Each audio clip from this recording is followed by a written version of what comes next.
Freakonomics Radio is sponsored by Hotels.com. Hotels.com gives you access to hundreds of thousands of hotels worldwide. And when you join for free, you can save up to 20% instantly with member prices. Plus, every stay earns rewards. So when you book one trip, you're already lowering the cost of the next one. Hotels.com is simple, rewarding, and designed to help you get more out of every stay. Sign up for free and book today. Hotels.com. It's all in the name. Freakonomics Radio is sponsored by Amica. You know what they say, if you want to go fast, go alone. If you want to go far, go together. So go with Amica and get coverage from a mutual insurer that's built for their customers, one that looks after what's important to you together. Auto, home, life, and more, coverage that fits your unique needs. Amica helps you protect what matters most. Visit amica.com and get a quote today.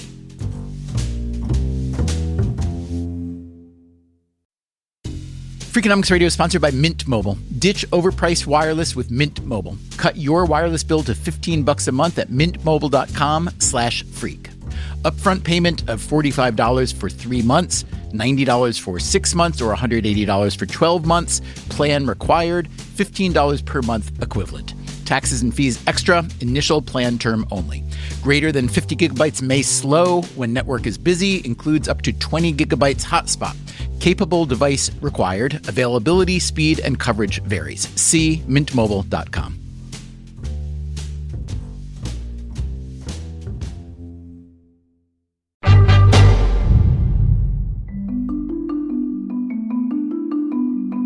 Edwin Raymond is a police lieutenant in New York City. One day, about 10 years ago, he was just finishing up his shift. I was walking back to the station house when someone in a bodega ran out and flagged me down and said, officer, we're being robbed. I said, what do you mean, man? I thought he was joking. I'm like, what, really? At the end of my shift? I said, does the guy have a gun? He said, yeah. So I put over the distress call for backup. I said, what is he, white, Latino, black? He said, he's black. So I pull out my gun and I'm waiting for the backup. Raymond is also black. He grew up in Brooklyn. His parents were poor immigrants from Haiti. That's when I see a black guy walk out, hoodie over his head. He had a plastic bag. And I say, get on the ground. And he's arguing with me. And it's weird because it's like, bro, I have a gun pointed at you. Can you please follow my directions? When Raymond was a teenager, he was always getting hassled by the police in his neighborhood. He had been confused by this. Why can't they see the difference between me, who's in college, who doesn't commit crimes, and some other people up the block who are involved in certain lifestyles? Why do they think I'm them? Just because we live near each other? Just because we look alike? But one day at a Haitian street festival, he ran into a family friend who was a police officer. I saw him there, and it was just like this sense of pride, like, wow, like, I know him, I could touch him. Look, I could get right next to his gun. And I also saw, like, the quality of life he was able to live, not knowing that cops get paid pretty well. And that's when I said, you know what? I think I need to join this thing, man. Which is how, years later, Edwin Raymond finds himself outside a bodega trying to get a robbery suspect on the ground. So he starts getting on the ground, but he's protesting. Finally, I have him get on his stomach and extend his legs and his arms. And as I get closer to search his waistband, I can hear the siren of the backup coming. He takes his hands that were extended and puts it near his chest to push himself up. I almost depressed the trigger. Because in my mind, you have a gun. By then the backup had come. We had him at gunpoint. I search the waistband, and he has a imitation pistol. It was an orange water gun, spray painted black. Raymond and the other officers arrested the suspect and brought him back to the station house. I'll tell you, some of the old timers said, why the hell didn't you shoot him? It would have been a good shoot. Like, Raymond, you played with your life, right? You waited to find out if he had a real gun? Who does that? And then when he was in the cells, a few cops said, you're lucky it was Raymond, because if it was anybody else, you'd have been dead. But at that moment, I didn't feel the complete need to pull the trigger. If Edwin Raymond had felt the complete need to pull the trigger, this robbery suspect might have become a statistic in a category that no one is happy about. Here's the statistic. Last year, just over 1,000 people were shot and killed by police in the U.S. That's 34 fatalities for every 10 million residents. In a ranking of other wealthy democracies, that puts the U.S. at number 1. Canada is second with 10 police killings per 10 million people. Australia is next at 9. Why does the U.S. have triple the rate of fatal police shootings of the nearest country? That is not a simple question to answer. But today, we are going to try. More broadly, we're going to try to figure out what makes American policing so American. We have put out a series of episodes lately looking at the many ways in which the U.S. is fundamentally different from other countries. We've looked at our culture of individualism. We've looked at transportation, child poverty. You could probably come up with 100 explanations for why U.S. policing is so different from other countries. In this episode, we will focus on 4. The first one has to do with where people are most likely to encounter a police officer. A lot of American life is happening in cars. Another is about how police forces are organized. There's a real lack of standardization. Then there's the demand side of the equation, the person on the other end of the 911 call. A very large fraction of the 911 calls in the United States, there's either a substance use issue or a mental health issue. And maybe the biggest driver of U.S. policing style? Because of the amount of guns out there, you have to equip your police officers with the right tools. Today on Freakonomics Radio, how policing gets done in America, and what happens if you think of policing as philanthropic.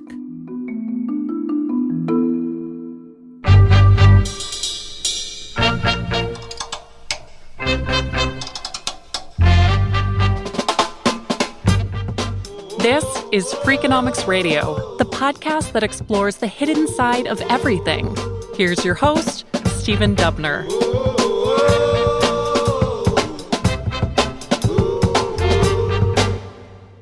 The U.S. leads the world in prisoners, more than 2 million people incarcerated. China is second at 1.7 million, but they have more than 4 times our population, so their incarceration rate is much lower. We are also number 1 in the incarceration rate category, 629 prisoners per 100,000 residents.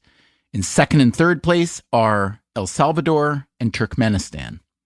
An incarceration rate like ours requires a lot of policing. And we have that, too. Nearly 700,000 full-time law enforcement officers. That's not the all-time high in the U.S., but it's pretty close. Which may be a bit surprising, since crime has fallen sharply over the past few decades. The rate of reported violent crime in the U.S. today is about half what it was in 1990. One argument says that crime has fallen because of all those police, and there's evidence that that is at least partially true. Another argument says the police have been arresting way too many people, especially people who sell or buy drugs. My name is Sarah Sayo, and I'm a professor of law at Columbia Law School. Sarah Sayo was interested in the second argument. I wanted to study the history of the war on drugs. I wanted to know what drug laws did to American society and culture. I like to say that I became an accidental historian of cars because that's not what I had thought I would be studying. An accidental historian of cars? This needs explaining. In studying the war on drugs, I wanted to look into law enforcement and the constitutional provision that is most relevant to law enforcement is the Fourth Amendment. The Fourth Amendment is the one that prohibits unreasonable searches and seizures. The main concern originally was protecting the privacy of a person's home. So I started by reading all Fourth Amendment cases, and I was surprised to find very few Fourth Amendment cases in the beginning. In the beginning, meaning in the 18th and 19th centuries. It had all changed in the first few decades of the 20th century. And a lot of those cases were about cars. Whenever there's an explosion of a legal issue, it usually means there's a social change that requires the law to address how people should govern themselves in a new situation. And when I looked into it, I realized American society had completely changed because of the car. Cars suddenly appeared on streets that were meant for wagons, pedestrians, a few carriages. And so they created chaos. There were a lot of accidents. Cars were really dangerous. They killed people. This led to new laws, traffic regulations. Somebody had to enforce those regulations, and the statutes would say the police would do it. Keep in mind, this is happening during Prohibition. A lot of American life is happening in cars. Criminals are using cars as getaways. Bootleggers are using cars to transport alcohol. And we see from the very early years of the automobile, the merger of crime fighting and traffic law enforcement. This is where the Fourth Amendment comes in, because the police faced a key question.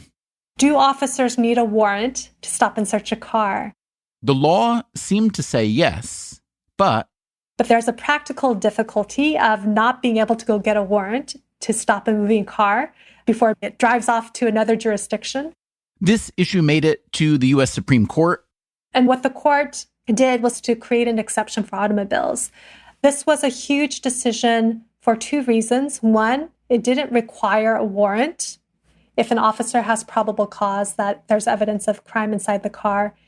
And the second big consequence of this decision is that no longer does a neutral judge determine whether there's probable cause and will therefore issue a warrant. It's the officer on the street deciding for himself whether he has probable cause to stop a car.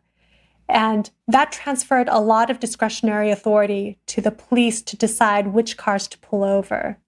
So that was a huge case in terms of constitutionally legitimizing the exercise of discretionary policing. Not only did discretionary policing become the norm, but, as Seo argues, it became a foundation from which the mission of policing expanded. Throughout the 20th century, the police have been delegated to enforce more and more laws. You see the expansion of policing into other domains like schools. The other thing is that because American society was a car society, a lot of questions about what the limits to police discretion might be happened in the context of a car. And so there's a lot of Fourth Amendment cases that seemingly have nothing to do with cars, but if you read the cases, they come up in the context of a traffic stop. Americans, as you likely know, spend an inordinate amount of time in their cars, and the traffic stop is a key touch point in American policing. The traffic stop is the most common encounter between individuals and the police, and it's also the site of a lot of police violence and police shootings that we see in the news today. Daunte Wright, a 20-year-old Minnesota man, was shot and killed by a police officer during a traffic stop in April. We want to warn you, this body camera footage is hard to watch. The officer reportedly meant to use her taser, but fired her gun instead. The officer heard saying she just shot him. Sandra Bland, a 28-year-old woman, survived her traffic stop in Texas. Step out of the car. But was arrested for assaulting a police officer. Wow. Get out of the car. Really? Failure to signal. You're doing all of this for Get over there. And a few days later, hanged herself in jail. Sandra Bland, like Daunte Wright, was Black. Black Americans are 5 times more likely to be arrested than white Americans. On a per capita basis, Blacks are also much more likely to be fatally shot by the police. There has, of course, been a racial reckoning around policing lately, highlighted by the police murder of George Floyd. According to a recent Gallup poll, just 51% of U.S. adults have either a great deal or quite a lot of confidence in the police. And that 51% figure contains a huge racial divide. In fact, it's the largest racial divide among the 16 major institutions that Gallup surveys. About 56% of white adults profess confidence in the police. Among Blacks, the number is just 27%. This despite the fact that police departments across the U.S. have increasingly hired more black officers. But this doesn't surprise Edwin Raymond, the black police lieutenant we met earlier. By the way, here's what Raymond is best known for. Definitely being a police whistleblower and someone with the courage to stand up to the system. Raymond is the lead plaintiff in a federal lawsuit alleging that the NYPD used an illegal quota system to arrest people and that the system disproportionately targeted minorities. The NYPD denies it uses quotas, and many of the lawsuit's claims have been dismissed. Although a couple years ago, the department agreed to a $75 million settlement related to another lawsuit claiming the NYPD has issued nearly 1 million summonses that had no legal basis. So the racism is there, but it's just a small pool of the leadership that keeps the systemic racism going as a policy. And at the bottom of the pyramid are the rank and file who simply enforce it. The racial history of policing is a deep and brutal history, extending, of course, back to slavery. Sarah Sayo found plenty of evidence in the early automobile era. As soon as Black people are also driving, they're immediately encountering abusive policing by traffic police. That was when I saw the first letter to the NAACP complaining about traffic police. And racialized policing becomes institutionalized as a practice during the war on drugs, which goes full circle to why I studied this in the first place. Sayo came to wonder whether it makes sense for the police to handle traffic enforcement in the first place. Traffic I see as more regulatory than criminal.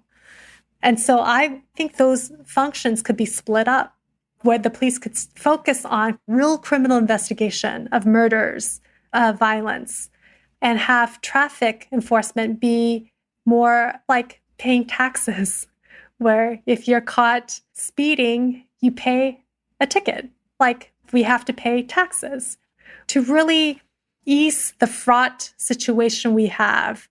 For what it's worth, Sayo's argument has essentially been echoed by New York's Attorney General.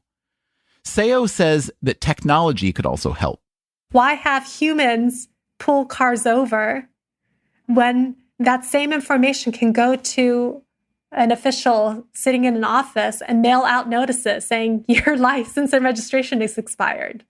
And so to automate as much as we can to reduce human interactions on the road, but at the same time enforce traffic laws. A lot of would-be police reform focuses on technology and modernization. 6 years ago, the Obama administration had the Presidential Task Force on 21st Century Policing. Lieutenant Raymond again. Their findings were sent to police departments across the nation, but the changes were just highly recommended. There was no power to enforce it because of states' rights, because of the way policing works. Our policing problem, in my view, reflects the larger looseness of the culture in the sense that we need more accountability and more standardization. And that is Michelle Gelfand. She is a cross-cultural psychologist who has analyzed the differences between countries based on how tight or loose their cultures are. Tight cultures tend to be marked by compliance and rule following. Looser cultures tend to offer more freedoms. The U.S. is overall fairly loose, but there's a lot of variance from place to place. After all, we have 50 states that can each set their own laws. This means there's a lot of variance in how a given police department will operate. Accountability, being subject to rules, being evaluated based on your abidance by the rules and punished if you're not acting accordingly, is something that's really important for groups like the police. And having standardization so that we know what are people accountable for is really important. And this is where the U.S., compared to many other countries, is really an anomaly when it comes to policing. There's a real lack of standardization in terms of practices. Just how decentralized is U.S. policing? Here's a big number: 18,000. That's how many federal, state, county, and local law enforcement agencies we have in the U.S. Some are huge, like New York City's, but most are much smaller, and many are tiny, with fewer than 10 officers. And to Michelle Gelfand's point about a lack of standardization, each agency has not only its own jurisdiction, but its own internal regulations. You can imagine how hard it is to police 18,000 policing agencies. And how many law enforcement agencies are there in a place like the UK? So roughly we have 43. There's no police force really that has less than 1,000 staff. That is Alex Murray. I'm a commander in the Met, and I am the violence lead for London. The Met, as in the Metropolitan Police, London's equivalent of the NYPD. Murray is also chair of the Society of Evidence-Based Policing. Yeah, that's right. And these are cops just wanting to understand the evidence of what is effective. I asked Murray to talk about the difference between the decentralized setup of American policing versus the UK. Well, I'm not here to say the UK gets it right, US gets it wrong, but I can see benefits of having bigger police forces.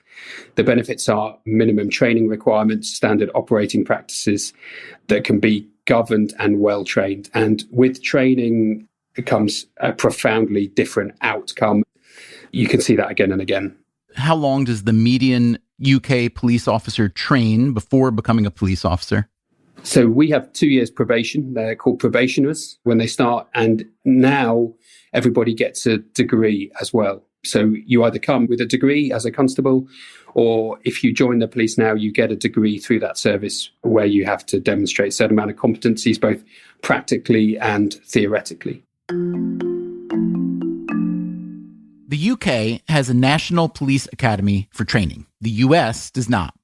On average, a US police officer gets about 35 days of basic training, including 73 hours of firearms training. Joe Biden did propose that during his first 100 days as president, he would establish a National Police Oversight Commission. That hasn't happened. Federal standards would likely help clarify the question of just how discretionary our discretionary policing should be, especially when it comes to the use of force. I think your listeners might find it interesting to look at what we go through before we go to a house with guns and then compare it to what happens in the US. So say we need to execute a warrant or arrest someone from an address, but they know that that person might have links to firearms. So the first thing they'll do is they'll speak to a tactical advisor who will bring in a tactical firearms commander. That tactical firearms commander will then go through what we call a national decision-making model.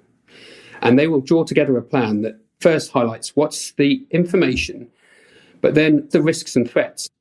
And they will say, what's the risk? It's medium, low, or high. And what's our strategy against that risk? And they'll say, well, we want to maximize the safety of the police officer, minimize the risk to the child. And by the way, we want to recover evidence. And this is happening over what kind of time frame, Alex? Well, so this might happen in 3 or 4 hours, if I'm being quick. This is not to say that U.S. police officers don't have protocols for handling this kind of situation, but the decision to use force that a U.S. officer might make on their daily shift is rarely run up the chain of command, especially if the situation calls for urgency. And you can imagine how a review process that takes at best a few hours could put officers and civilians in danger. This brings us to another aspect of modern U.S. policing that's related to a constitutional amendment. The Second Amendment. That's the one that has to do with the right to bear arms. To understand why the U.S. has so many fatal police shootings, we must first understand why U.S. police are so heavily armed. And that has to do with how heavily armed Americans are. It's estimated there are 120 guns for every 100 U.S. residents. How about the UK? About 5 guns per 100 people. Accordingly, many fewer police in the UK are armed. In England and Wales, only about 4%. Not surprisingly, many fewer people there are fatally shot by police. Last year, just 3 in a population of about 60 million. Again, the US number of fatal police shootings last year was more than 1,000. I feel for police officers in the States who I imagine whenever they are stopping someone proactively, they have to assume that they are gun carrying. We can safely assume that people are not gun carrying in the UK. I mean, you can't carry guns are virtually not a thing lawfully. So a logical person could easily reach a conclusion that U.S. police are so heavily or frequently armed because the population that they're policing is so heavily or frequently armed, yes? Yeah, that is an argument, but there are other countries who are also heavily armed that don't have the same death rate. Firearms are very common in Canada as well. And I think that Switzerland is... Switzerland. I think you're required to have one, right? Yeah, and I don't think they shoot many people there. Now, we should say a police officer in the U.S. is about 30 times more likely to be killed than a police officer in, say, Germany. So how do you consider the risk to police in that equation? Yeah. What's the prevalence of firearms like in Germany? Is it equivalent? Is it considerably less? And, clearly culture plays a big impact. In this nation, because of the Second Amendment and the amount of guns out there, you have to equip your police officers with the right tools. Edwin Raymond again of the NYPD. Believe me, I've wrestled with that, whether or not we can disarm the police force. And unfortunately, there are just certain things about the culture of this nation and laws in this nation that it doesn't fit here. Like, okay, New York City has the toughest gun laws in the country, but the guns that end up killing people here, they start off very legal in states where the law is a lot more lax. And that's because of the Second Amendment. So how do you successfully police a country full of guns, a country built around the automobile, a country with 18,000 separate law enforcement agencies? That's coming up right after this break.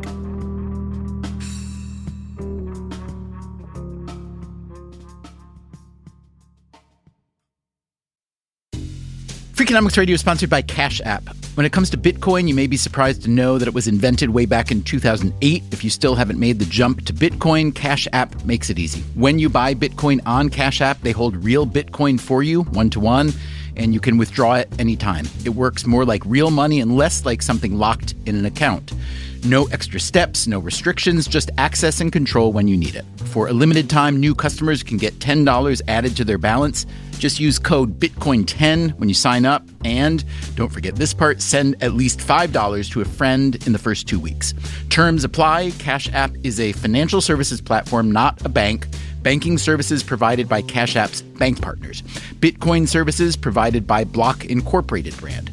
For additional information, see the Bitcoin disclosures at cash.app/legal/podcast.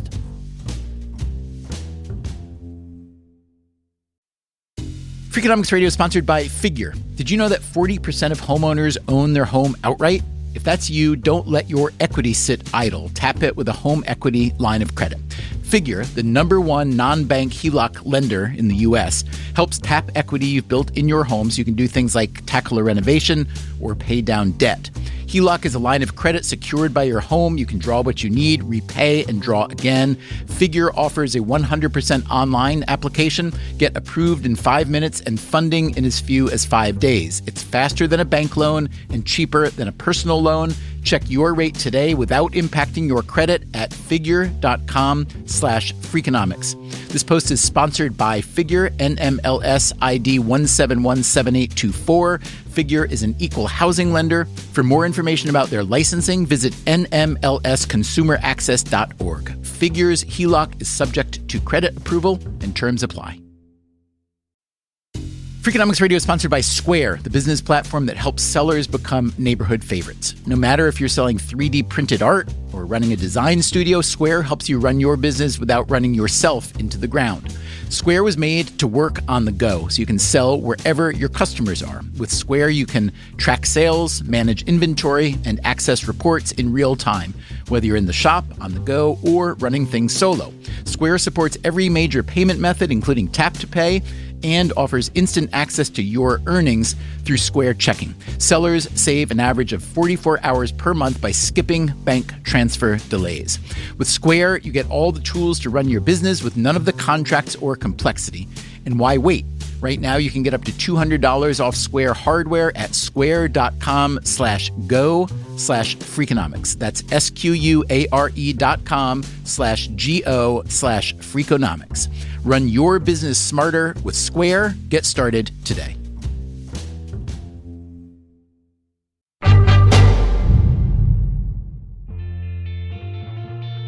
The state of modern policing in the U.S. isn't very surprising once you consider some of the factors that set us apart from other countries. The prevalence of guns and cars, the decentralization of our police forces. But it is somewhat surprising when you consider the origins of modern policing.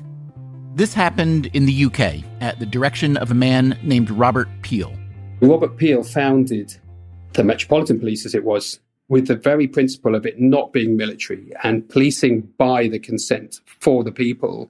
That, again, is Alex Murray, a commander with the Metropolitan Police in London. And that any use of force should be absolutely minimized. This was during the 1820s and 30s. Robert Peel, who would go on to become prime minister, he was devoted to professionalizing London's police force. He put officers in uniforms, he stressed safety and efficiency, and he preached the twin virtues of public safety and police propriety. Those have sort of been inculcated across the culture of UK policing for a long time. And of course, we make mistakes and get it wrong all the time as well. But that police service very much doesn't feel like a police force. And please don't misinterpret that as being soft on crime. Quite the contrary, because crime affects victims and we want to stop it. And we will be harsh on people who perpetuate violence against individuals. Robert Peel is remembered for a set of 9 Peelian principles, although it's not clear he actually wrote them. For instance, the basic mission for which the police exist is to prevent crime and disorder. And the test of police efficiency is the absence of crime and disorder, not the visible evidence of police action in dealing with it. Peel's principles spread to early police forces in the U.S., which modeled themselves after the Met. I'm looking at these Peelian principles.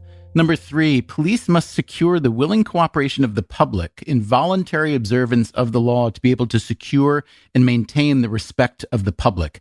That sounds lovely and often impossible. Are you really saying that the foundation of modern UK policing still is built atop those Peelian principles? Yeah, it has to be, Stephen. The only alternative is a police officer on every street corner enforcing through surveillance. And that is an impossible situation. You could never fund it, and you'd be a police state if you did. The people have to see the police as someone who's on their side to protect them and for the benefit of everybody. Now, in the U.S., I'm sure there are some people who do see the police exactly as you described, but then there are some populations who don't. I'm guessing that's the same in the UK, yeah? Absolutely. Yeah, I think the context is different here, but certainly we're really keen to improve relationships with Black communities in London. And certain parts of the Black community in London won't trust the police, and we're really keen to address that. Here again is Edwin Raymond of the New York Police Department. I was actually shocked to read the Peelian principles for the first time. Because it seemed so gentle and sensible? Exactly. Compared to what I know I experienced and what was being asked of me, it was a 180 from the Peelian principles, where basically one of them is the metric in which to measure efficacy of police work is not by the amount of criminals you catch, it's the prevention. It's the lack of the crime happening. Can you talk for a second just about that? Some famous management guru said it years ago, you can't fix what you can't measure. So measurement obviously has a lot of good purpose, but when the primary metric or when a primary metric of policing is arrests, how does that affect the work that you do? The commanders whose promotions are determined by those arrest numbers, they become drunk on it. But here's where it gets funny. If the numbers are not what the leadership wants and crime still plummets, you'll still be in trouble. You know, and that always shocked me because it's like, wait, if the objective was to lower crime, and as a commander, I'm able to do it without over-policing, then what's the issue? So I don't understand why that would be. I mean, I understand how arrests are a metric that is easy to count, but why wouldn't the crime numbers themselves be the primary metric? Well, to me, it's two things. One, think about it. Most people, if their job is to lower crime and crime drops, whether or not they had something to do with it, they're going to take credit for it because it's their job. So by making a connection to arrests, it keeps you relevant. If we're able to successfully drop crime and the police is not connected to that, then the argument inevitably will be do we need the police? And if so, how many? Edwin Raymond's argument is that the NYPD uses arrest quotas in part to keep itself relevant and to generate revenue. You can predict how much revenue you expect to earn if you simply set a number of how many summonses the police department should issue. But many of these summonses are for low-level offenses, which you could argue are more costly to the suspect than they are helpful to society. This style of policing was made famous in New York in the 1990s under Police Commissioner Bill Bratton. It was known as broken windows policing. The idea was that aggressively enforcing even minor crimes, like breaking a window or jumping a subway turnstile, was an effective way to prevent bigger crimes. Edwin Raymond is not a fan. Broken windows changed the way that nonsense arrests are perceived, with the notion that that's what stops the bigger things from happening. Other police departments throughout the nation and then throughout the world unfortunately embrace this. And the data just doesn't prove to be something that works. I'm quite persuaded by some aspects of broken windows. Alex Murray again, of London's Metropolitan Police. If the environment is really shoddy and everyone's breaking the rules in that environment, then it equates to you can break rules here. But he agrees there is a downside to going after every low-level offense. I think the evidence is emerging and quite strong. If you criminalize someone for a low-level offense, it will create, in the end, more victims of crime and probably have that individual incarcerated. So if someone makes a little mistake, coming down on them like a ton of bricks is not an effective crime prevention tool. I'm really curious about the cognitive biases that exist, obviously, in all of us, but especially within policing. One bias that seems pretty strong in most people is sometimes called the do something bias, which is don't just stand there, do something, whatever it is. And I'm really curious how you think that applies in policing, because it strikes me that one difficulty of policing is that if you do your job well, often nothing happens and no one hears about it. It's very easy to measure arrests, incarcerations, amount of guns seized, amount of knives seized. But people are obsessed on outcomes, and they have been for a long time. And I'm beginning to question outcome obsession, because so many things, particularly in the world of crime, lead to an outcome. Crime goes up, crime goes down. But I'm much more interested in outputs. And all the time I've heard in my service, don't give me outputs, give me outcomes. But if we know what works, then all I want to measure is, are my police officers doing what works? Are they in the area where crime is highest at the right time? I would like to have the management information being outcomes and the performance targets being the outputs. The quotas incentivize arresting and ticketing people to the point where you create these very overzealous cops. Edwin Raymond again. I know cops who work in different precincts who are in competition with each other over who can get the most arrests for the month. And because these arrests feed the policy from the leadership, they're unable to see how problematic that culture is. They don't understand how their pressure creates bad policing. It's disingenuous to try to weed out people that might become problems when you're creating the problem based on what you incentivize. It's bad soil, It's not the apple, it's the soil. It's deeper. Talk to me about the difference between what you learn in the New York Police Academy about your job and about dealing with the public, and then how similar the actual job is to what you've been trained to do. So in the police academy, everything on paper is pretty good, but what actually goes on, that's where things are different. For instance, it's like boot camp in the police academy. And their justification for treating you that way is they're instilling discipline. So if you encounter someone in the street that tells you to F off or, speaks to you in a violent, disrespectful manner, you're not going to go crazy and do something, That's what it says in the book. And that's what the culture of the academy is. But once you get out, it's like, don't you ever let anyone talk negatively to a cop. You know why? Because with you, it'll be F you. With that cop, it'll be a push. And eventually they'll feel comfortable enough to kill a cop. So you nip it right in the bud. So it's like, wow, that's completely opposite of, I sat there for 6 months and let you guys yell in my face because it's supposed to be teaching me discipline. And when you talk about that message, once you're actually on the job, how is that message delivered? Is it from literally a commanding officer? Is it just the way the culture works? It's the culture. You emulate it subconsciously sometimes, and sometimes you just taught it, directly. Like what I just shared with you was verbatim. It's like, don't you ever let anybody talk to any cop like that. People need to learn to respect the police. Once we lose the respect, we lose everything. Let me ask you this. I've always been amazed at how fire departments work around the world. There are many, many, many, many fewer fires now than there were 100 years ago, but there aren't anywhere near as many fewer firefighters. And what they seem to have done a really good job is rebranding themselves. In other words, firefighters do a lot of things now beyond fighting fires, and that's accepted as a mandate to continue getting the funding. Policing, I've always wondered why the same didn't happen, or at least to a greater degree, because as much as crime fell in New York City over the last few decades, which was a massive drop, if you want to preserve the budget, I understand that, but why not change the nature of what police actually do? Because there's a resistance to it in the culture. The job is romanticized long before many people even get onto it. Shows like Law and Order, and we all know the plethora of shows. The job has its risk, of course. You're running towards gunfire, not away from it. But for the most part, everyday work of a police officer, it can be pretty smooth. It's more work to actually have those other responsibilities, which is why sometimes they're not too good at it. The Swiss Army knife of social ills.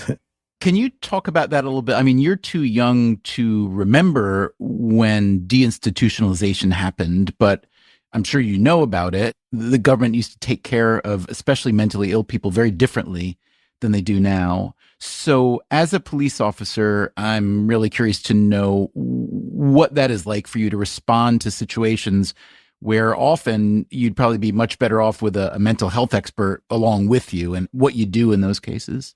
Well, for me specifically, prior to becoming a police officer, I actually worked with the developmentally disabled.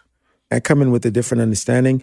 And oftentimes when I'm dealing with what we call EDPs, emotionally disturbed persons, it's the training from my previous job that kicks in, not the training from the police department.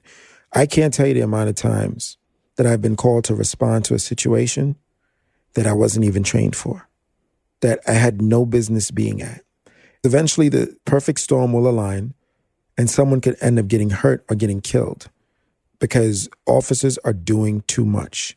So we can divest and reallocate those funds to either support existing agencies or to create agencies and responses for certain things that we don't absolutely need law enforcement present for. Deinstitutionalization has been a real success in the realm of intellectual and developmental disabilities.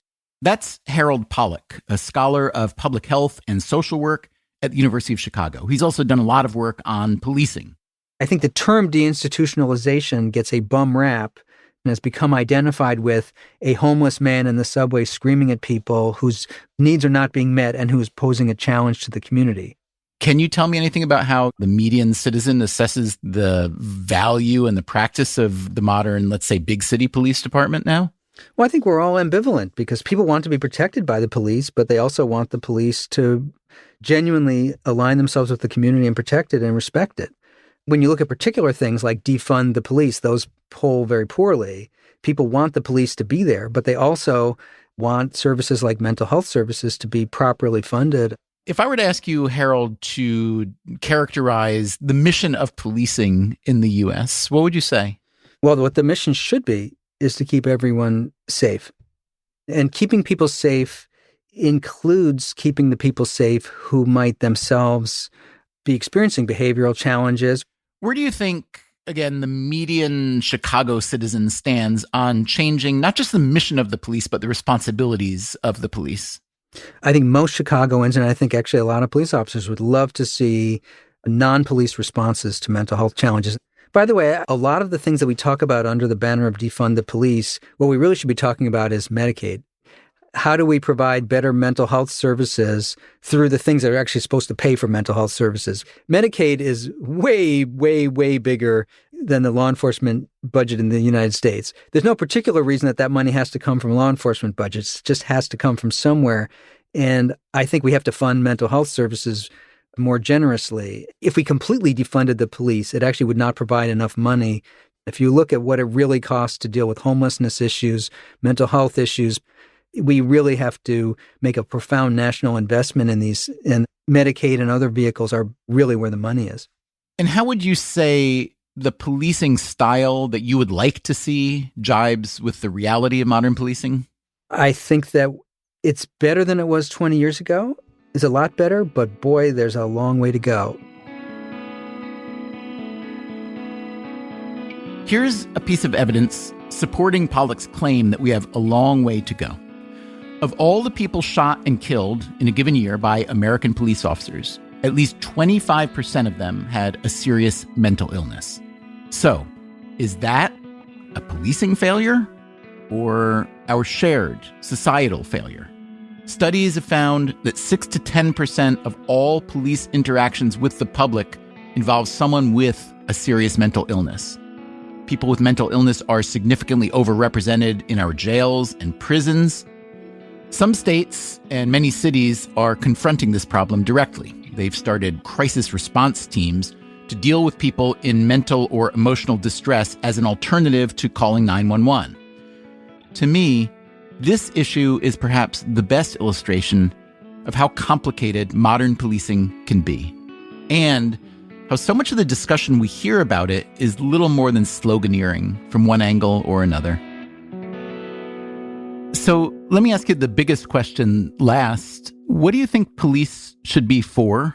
It's hard to not be cliched, isn't it? But I think we are an organization that fights injustice. Alex Murray, again, from the Met Police and the Society of Evidence-Based Policing. And by injustice, it means that someone takes the things off me that they have no right to, or that they are reckless and as a result have killed someone, in a car accident. So our job is to minimize injustice. I'm reading something that you, Alex Murray, wrote in 2015. It was called Policing as Philanthropy. You wrote, "We have never ever heard of the policing mission coined in terms of love, perhaps because of the connotations and skepticism that brings, but Martin Luther King places it at the heart of both justice and power. This is absolutely relevant to policing when what makes us different to other professions is the ability to exercise power on citizens." That's, beautiful and high-minded. Is it practical, though? Yeah, I see policing as philanthropic. I definitely do. Our purpose is to serve citizens. One of the really important things for police officers to realize is, and I think most do, is that there's a background story to everybody. And with that comes empathy. And yes, there are bad people, but we need to understand the background of individuals to have the greatest impact. And there's some sort of simple general rules that you can follow, the principles of procedural justice. It's not rocket science, but if you treat people with dignity and respect, 1. 2, you demonstrate your motivation is good. Now, that's really important. And 3, you listen. If I can use a little example from Queensland in Australia, a great criminologist called Lorraine Mazarol did an experiment on drink drive testing, where at different checkpoints, they used different tactics. So at one checkpoint, they just gave the breath test as usual. And in another checkpoint, they said, look, thanks very much for stopping. The hardest part of my job is visiting someone and telling them that their partner has just died in a car accident. And I'm here to stop that happening to you. So can you just blow in this test? And by the way, is there anything else I can help you with? When she checked up with those drivers afterwards, there was a profound difference in what they thought of the police and also what they thought about the offence of drink driving.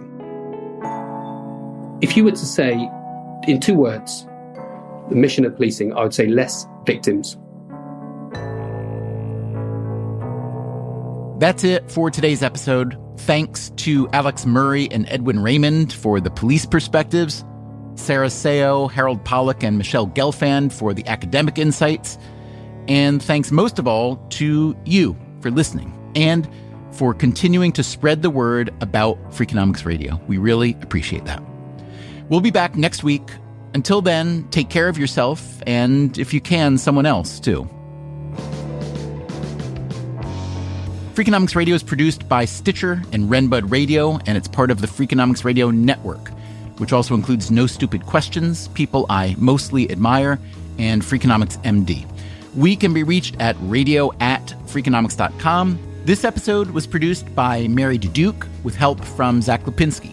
Our staff also includes Allison Craiglow, Greg Rippin, Joel Meyer, Trisha Bobita, Ryan Kelly, Brent Katz, Emma Terrell, Lyric Bowditch, Jasmine Klinger, and Jacob Clementi. Our theme song is Mr. Fortune by The Hitchhikers. All the other music was composed by Luis Guerra. You can get the entire archive of Freakonomics Radio or any of our shows on any podcast app. If you'd like to read a transcript or the show notes, that's at Freakonomics.com. Once again, thanks for listening.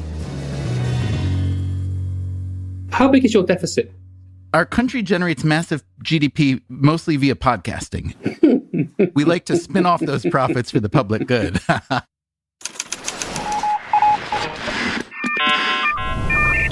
The Freakonomics Radio Network, the hidden side of everything. Stitcher. This podcast is sponsored by Made In Cookware. Made In partners with multi-generational artisans and some of the world's best chefs to create professional quality cookware, knives, and kitchen tools. Their products are trusted in Michelin-starred restaurants worldwide and designed to perform just as well in your kitchen. From 5-ply stainless clad to carbon steel, every piece is built to last and made to actually make you a better cook. Discover award-winning cookware at madeincookware.com. Freakonomics Radio is sponsored by Ozempic. Innovation happens through rethinking what's possible, and when it comes to GLP-1s, Ozempic pill does just that. Learn more about Ozempic semaglutide tablets, 4 and 9 milligrams, by calling 1-833-OZEMPIC or visit Ozempic.com to view the medication guide and ask your doctor what's possible with FDA-approved Ozempic pill.